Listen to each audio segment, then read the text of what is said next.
What's up everyone and welcome back to the MMA Zone. Today, let's get started with Sean O'Malley receives warning from fighter. Sean O'Malley's win over Aljamain Sterling cemented the fan favorite's place as a true star in the sport.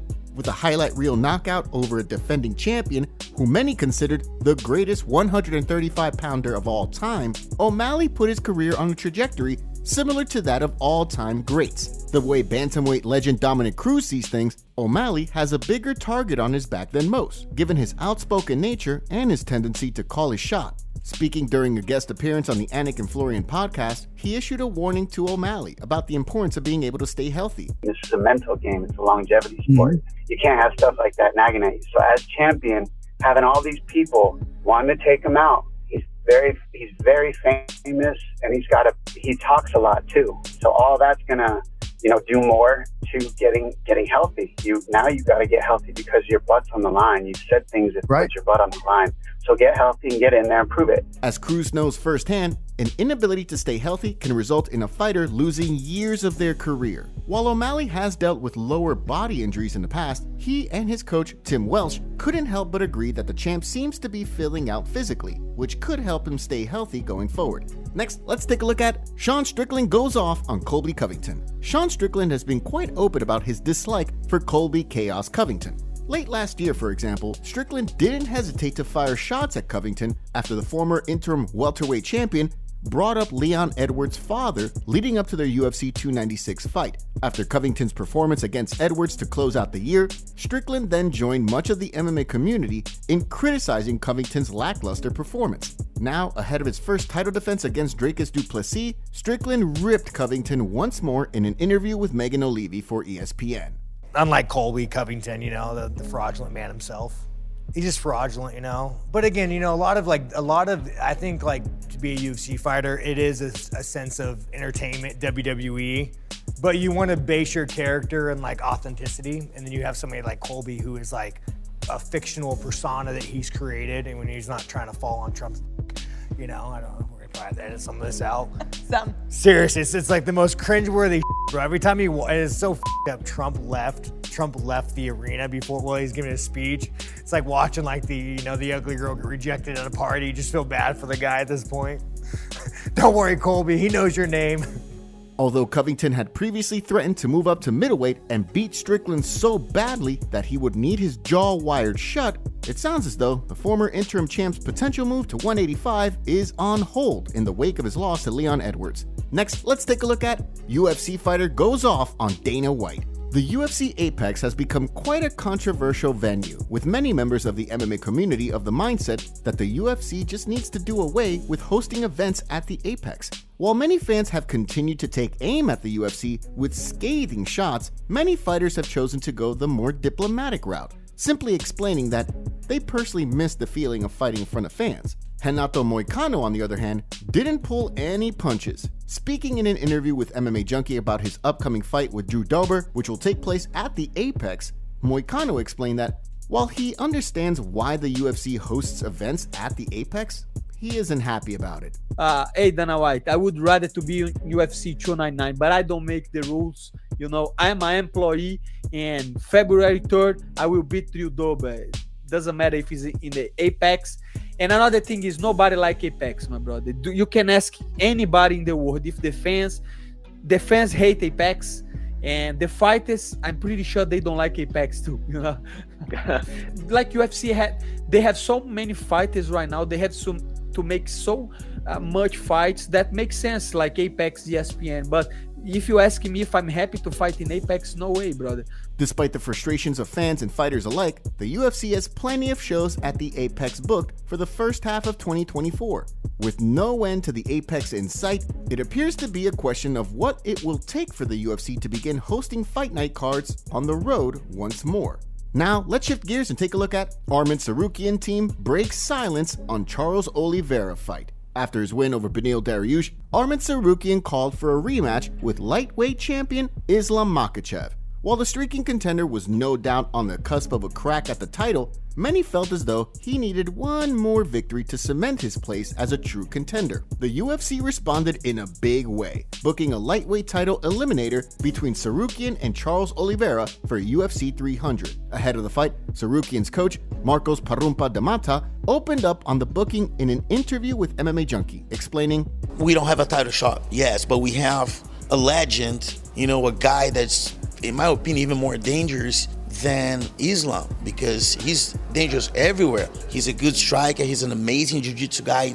In my opinion, he's probably the best finisher in the UFC history, ahead of Royce, ahead of, Damian, so we respect him a lot. We know that we're up for a tough task, but I believe that Arman has the will, What motivates Arman is not money, it's not women, it's nothing. It's just to be the champion. As Islam Makhachev recently indicated, his plan is to defend the title against Justin Gaethje in June, before then setting his sights on the winner of the Oliveira-Tsarukyan fight before the end of the year. With Tsarukyan's hopes for a rematch within reach, it's safe to say that the stakes are high heading into UFC 300. Next up, let's take a look at UFC fight updates. Heading into the UFC's first pay-per-view card of the year, let's take a look at some UFC fight updates, starting with a change to the UFC 298 card on February 17th. With Tatiana Suarez out, Amanda Lemos will now fight Mackenzie Dern in a women's strawweight matchup. The fight, which was initially slated to see Lemos fight Suarez, will now see Lemos look to bounce back after an August loss to Weili Zhang, while on the flip side, Mackenzie Dern will look to bounce back after a second-round loss to Jessica Andrade in November. The following month, heavyweight fan favorites Muhammad Usman and Chris Barnett will collide at UFC Vegas 88 on March 23rd. The bout will see Usman look to build on a 3-fight victory streak that most recently saw him defeat Jake Collier in September. On the flip side, Barnett will look to build momentum on a win of his own against Collier back in September of 2022. Last but certainly not least in the way of UFC fight updates, Sung Woo Choi will compete against Morgan Charrier at UFC Vegas 89 on April 6th. The event will see Choi look to build momentum on a win over Yarno Aarons back in August, while on the flip side, Charrier will look to build on a win in his UFC debut back in September, where he picked up a first-round win over Manolo Zucchini. In addition, Dana White has also announced Jim Miller's highly anticipated UFC 300 fight, revealing that Miller will fight fellow veteran Bobby Green on the card. In addition, White also announced that the BMF title will be on the line when Justin Gaethje fights Max Holloway. Next, let's take a look at Joe Rogan replaced on UFC 297 commentary team. After years behind the desk, Joe Rogan no longer works events outside of the United States. With the longtime commentator no longer working a full schedule, it's always a question of who will replace him in the broadcasting booth on international pay-per-view cards. In the past, Michael Bisping has stepped in for Rogan on a number of occasions, with Laura Sanko even handling broadcasting duties at UFC 293 in Rogan's absence. Heading into UFC 297, reports have indicated that former bantamweight champion Dominic Cruz will be filling in for Joe Rogan. Joining Cruz at the broadcast desk for play-by-play duties will be Hall of Famer Daniel Cormier, with the one and only John Anik rounding out the broadcasting trio. Rogan also traditionally hosts the live weigh-ins on the Friday before events when he's working. However, in his place this time, Dan Hellie will be filling in.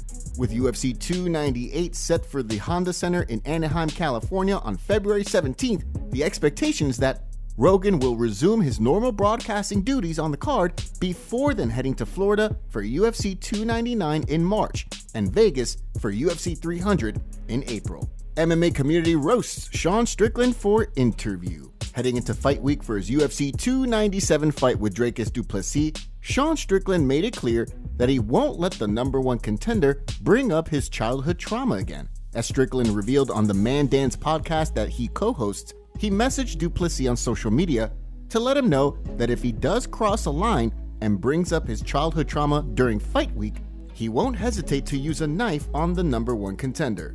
Dude, listen, Dricus, we're gonna go try to murder each other, but if you bring that shit up again, I will stab you. Yeah, I Press conference, weigh in. You bring that, like, I just told Drake, I was like, You Drake, know he's gonna bring it up. No, he was cool about it. Cool about it. He was cool. But I mean, again, I'm not telling you I don't want to fight you, Dracus. I'm not saying you're not a good fighter. I'm just saying that that's a line that when crossed, it transcends fighting to like, if I have, like I'm gonna, if I go to Canada and you bring that up, well, guess what? I'm gonna go to jail. They're gonna deport me. And we spent 8 weeks of training doing for no reason. The MMA community was quick to take aim at Strickland, with one fan writing, "Bro threatening to stab someone because he can dish it but can't take it." Another added, "Final stage and heel turn from free speech guy to whiny hypocrite. He's making Aljo look like a public relations genius." One member of the MMA community wrote, "But if it was Khamzat, he wouldn't be talking like this." Another echoed a sentiment similar to the one expressed by Dracus du Plessis, writing, "What a gives it out and can't take it. Just resolve it in the octagon." The sentiment was echoed by another member of the MMA community who wrote, "Laughing my ass off. So the F slur is cool, but don't insult him or he's gonna take it personally. Crybaby." The situation has begun to wear on some members of the MMA community, with one fan writing, "I'd rather see fans argue about Khabib and Conor than this dude in my feed.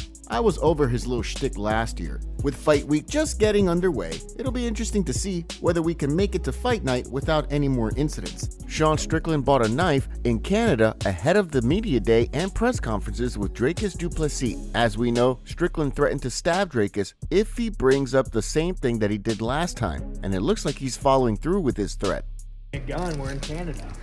So you're getting your knife? Yeah. Why didn't you get a bigger one? Because I just need a little one. I don't, size doesn't matter, it's how you use it. Paddy Pimblett reveals shocking news with his best friend Molly McCann after announcing their new TV show called Paddy and Molly Show No Mercy is set to air on the BBC 3 in the UK. It'll follow the fighters' personal lives and show behind-the-scenes footage of their training camps and personal lives. Paddy and Molly had this to say, "We can't wait for you all to see what a day in the life for us both entails. It's not all sunshine and rainbows, and a lot goes into what we do. You won't believe it until you see it, so get watching." Top comments. Khamzat calling out every division's fighters, but not calling out anyone in his own division. Go figure. Chimaev literally hasn't smashed anyone meaningful in the UFC. LOL, Dana saying they didn't need Jones in 2012 or whenever it was. They did need him. They had 0 stars back then. Ronda had like 1 UFC fight at that point and no Conor yet. Jiri was 4 weeks on antibiotics ahead of his fight. No wonder he injured his shoulder. His team medic should have stepped in. Nobody's running from Khamzat. He's the one always injured, sick, or on a terrorist watch list. Usman took him on 2 weeks' notice. That's not called running. He mad he ain't the boogeyman anymore. His hype has faded and his stock is dropping because actually doesn't smash anyone but fighters outside the top 15. Make sure to leave a comment and you might get featured in our next video. Thanks for watching. If you enjoyed, make sure to subscribe and turn on notifications to never miss any MMA news. Check out our video from yesterday if you missed it. See you tomorrow.